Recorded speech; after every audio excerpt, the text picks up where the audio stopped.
Welcome to our channel. ఈరోజు మనం ఈ వీడియోలో టెట్ అలాగే డిఎస్సికి అలాగే అన్ని కాంపిటేటివ్ ఎగ్జామ్స్కి కూడా యూజ్ అయ్యే విధంగా చతురస్రాన్ని ఇంగ్లీష్లో స్క్వేర్ అంటారు.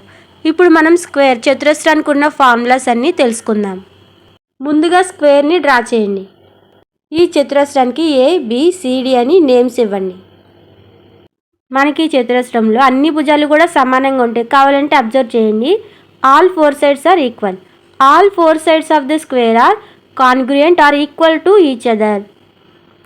And also the diagonals of the square bisect each other at 90 degrees.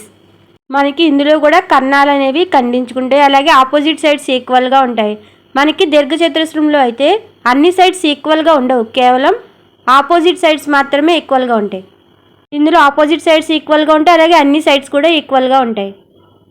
చతురస్రంలో 4 భుజాలు ఉంటాయి. 4 భుజాలు సమానంగా ఉంటాయి. ఎదురెదురు భుజాలు సమానంగా ఉంటాయి, అలాగే 4 భుజాలు కూడా సమానంగా ఉంటాయి. మనకి చతురస్రంలో కూడా అన్ని కోణాలు అనేవి సమానంగా ఉంటాయి. అలాగే ప్రతి కోణం ఎన్ని డిగ్రీలు ఉంటుంది? 90 డిగ్రీలు ఉంటుంది. కాబట్టి all 4 interior angles are equal to 90 degrees. Each interior angle 90 degrees కాబట్టి ప్రతి కోణం కూడా 90 డిగ్రీలు. కాబట్టి we know all the angles of a square measure 90 degrees and there are 4 angles in total. Sum of the angles 90 degrees into 4. మనకి ఇక్కడ 4 90s ఉన్నాయి కాబట్టి 90 into 4 360 degrees. కాబట్టి మొత్తం అన్ని కోణాలు ఎంత? 360 డిగ్రీలు. ఈచ్ ఇంటీరియర్ యాంగిల్ ఎంత? 90 degrees. So the sum of the all interior angles is equal to 360 degrees and each interior angle is equal to 90 degrees. అన్ని భుజాలు సమానంగా ఉంటాయి, అలాగే ఎదురెదురు భుజాలు కూడా సమానంగా ఉంటాయి. అన్ని కోణాలు సమానంగా ఉంటాయి. ప్రతి కోణము కూడా 90 డిగ్రీలు ఉంటుంది. Perimeter of square. చతురస్ర చుట్టుకొలతకి ఫార్ములా ఏంటంటే 4a. పెరిమీటర్ చుట్టుకొలత అంటే మనకి చుట్టూ ఉన్న సైడ్స్ని మనం యాడ్ చేయాలి. కాబట్టి a + a + a + a, ఇక్కడ మనకి 4 a's ఉన్నాయి. కాబట్టి పెరిమీటర్ ఆఫ్ స్క్వేర్ చతురస్ర చుట్టుకొలత 4a.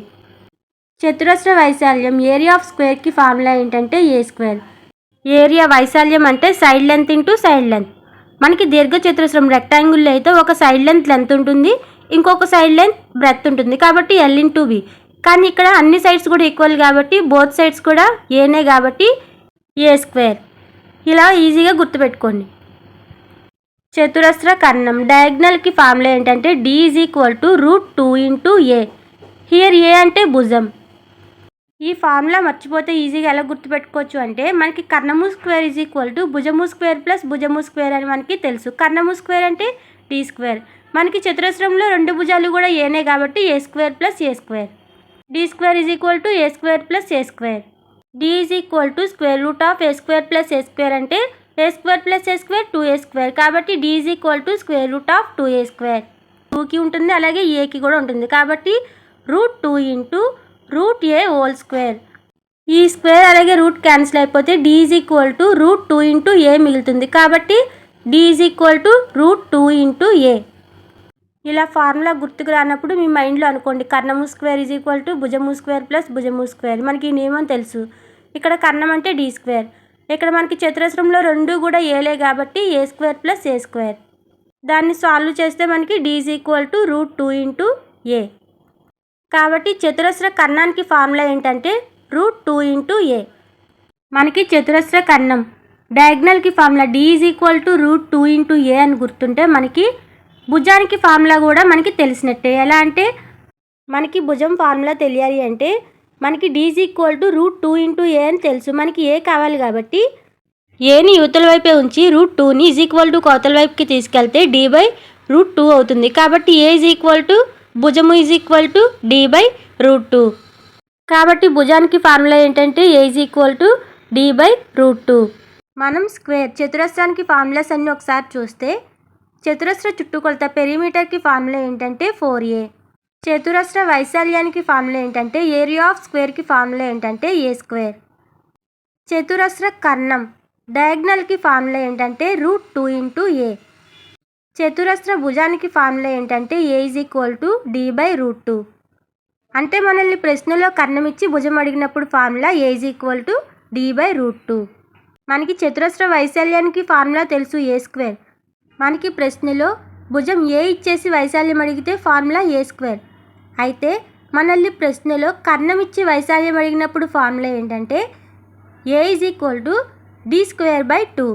కర్ణం ఇచ్చినప్పుడు చతురస్ర వైశాల్యం డి స్క్వేర్ బై 2. ఇప్పటి వరకు మనం స్క్వేర్, చతురస్రానికి సంబంధించి అన్ని ఫార్ములాస్ కూడా మనం తెలుసుకున్నాం. ఇప్పుడు 2 చతురస్రాల చుట్టుకొలతల నిష్పత్తి, 2 చతురస్రాల వైశాల్యాల నిష్పత్తి, 2 చతురస్రాల కర్ణాల నిష్పత్తి ఎలా ఉంటుంది అనేది మనం డయాగ్రామ్తో సహా తెలుసుకుందాం. ముందుగా స్క్వేర్ 1, స్క్వేర్ 2 ఇలాగ చతురస్రం 1, చతురస్రం 2 అని 2 చతురస్రాలను డ్రా చేయండి. చతురస్రం 1లో భుజానికి A1 అనే నేమ్ ఇవ్వండి. చతురస్రం 2లో భుజానికి A2 అనే నేమ్ ఇవ్వండి. ముందుగా మనం 2 చతురస్రాల చుట్టుకొలతల నిష్పత్తి ఎలా ఉంటుంది అనేది మనం తెలుసుకుందాం. చతురస్రం చుట్టుకొలతకి ఫార్ములా ఏంటి? 4 ఇంటూ భుజం.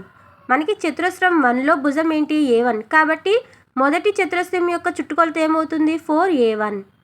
రెండవ చతురస్రం చుట్టుకొలత ఏమవుతుంది? ఇక్కడ భుజం A2 కాబట్టి 4A2. ఈ 2 చతురస్రాల చుట్టుకొలతల నిష్పత్తి. చుట్టుకొలత అంటే పెరిమీటర్ కాబట్టి ఇంగ్లీష్ వర్డ్ Pతో సూచిస్తాం. కాబట్టి రెండిటికి నిష్పత్తి కాబట్టి P1:P2. P1:P2 అంటే P1/P2. P1 అంటే మొదటి చతురస్రం చుట్టుకొలత 4A1. P2 అంటే రెండో చతురస్రం చుట్టుకొలత 4A2. కాబట్టి P1/P2 is equal to 4A1/4A2. మనకి ఈ 4 క్యాన్సిల్ అయిపోతాయి కాబట్టి P1/P2 is equal to A1/A2.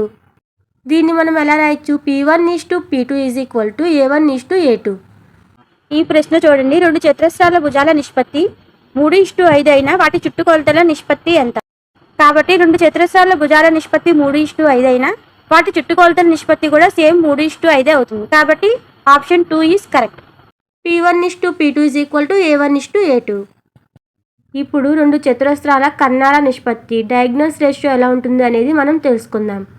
మొదటి చతురస్ర కర్ణాన్ని D1 అనుకోండి, రెండవ చతురస్ర కర్ణాన్ని D2 అనుకోండి. ఇప్పుడు మనం 2 చతురస్రాల కర్ణాల నిష్పత్తి ఎలా ఉంటుంది అనేది మనం తెలుసుకోవాలి. కాబట్టి చతురస్ర కర్ణానికి ఫార్ములా ఏంటంటే √2 ఇంటూ A. ఇక్కడ మొదటి చతురస్ర కర్ణం √2 ఇంటూ A1 అయితే రెండవ చతురస్ర కర్ణం √2 ఇంటూ A2 అవుతుంది. కాబట్టి 2 చతురస్రాల కర్ణాల నిష్పత్తి అంటే D1:D2.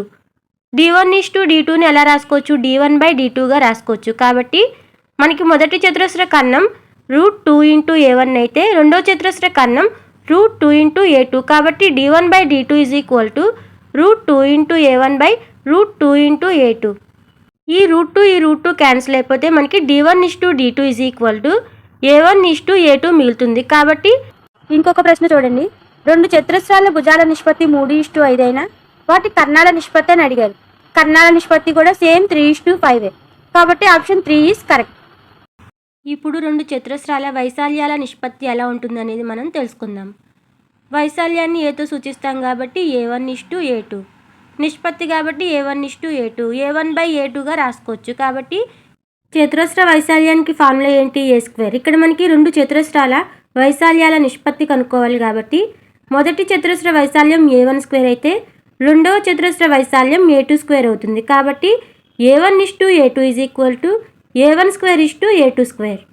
ఇప్పుడు ఇంకొక ప్రశ్న చూడండి. 2 చతురస్రాల భుజాల నిష్పత్తి 3:5 అయినా వాటి వైశాల్యాల నిష్పత్తి ఎంత? వైశాల్యాల నిష్పత్తి అడుగుతున్నారు. మనం ఏం తెలుసుకున్నాం? వైశాల్యాల నిష్పత్తి అడిగినప్పుడు మాత్రమే స్క్వేర్ చేయాలి, మిగిలిన అన్ని సందర్భంలోనూ ఈక్వల్గానే ఉంటాయని తెలుసుకున్నాం కదా. కాబట్టి 3:5ని స్క్వేర్ చేయండి. 3² అంటే 9, 5² అంటే 25. So answer is 9:25. కాబట్టి ఆన్సర్ ఏంటంటే ఆప్షన్ 4. 2 చతురస్రాల వైశాల్యాల నిష్పత్తి 49:64 అయినా వాటి భుజాల నిష్పత్తి ఎంత? ఈజీగా గుర్తుంచుకోండి. 2 చతురస్రాల భుజాల నిష్పత్తి ఇచ్చి వైశాల్యాల నిష్పత్తి అడిగినప్పుడు మనం ఏం చేసాము? ఇచ్చిన నిష్పత్తిని స్క్వేర్ చేసాము. ఇప్పుడు ఏంటి? వైశాల్యాల నిష్పత్తి ఇచ్చి భుజాల నిష్పత్తి అడుగుతున్నారు. కాబట్టి 2 చతురస్రాల వైశాల్యాల నిష్పత్తి ఇచ్చి వాటి భుజాల నిష్పత్తి అడిగితే వాటికి స్క్వేర్ రూట్ కడితే సరిపోతుంది. ఈ ప్రశ్నలో మనకి 2 చతురస్రాల వైశాల్యాల నిష్పత్తి 49:64 ఇచ్చారు. 49కి స్క్వేర్ రూట్ ఏంటి? 7. 64కి స్క్వేర్ రూట్ ఏంటి? 8. కాబట్టి ఆన్సర్ ఏంటంటే 7:8. Option B is correct. 2 చతురస్రాల భుజాల నిష్పత్తి, చుట్టుకొలతల నిష్పత్తి, కర్ణాల నిష్పత్తి సమానంగానే ఉంటుంది. కేవలం 2 చతురస్రాల వైశాల్యాల నిష్పత్తి అని అడిగినప్పుడు మాత్రమే మనం స్క్వేర్ చేయాలి. కాబట్టి దాన్ని బేస్ చేసుకుని ఈ క్వశ్చన్ అనేది ఉంది.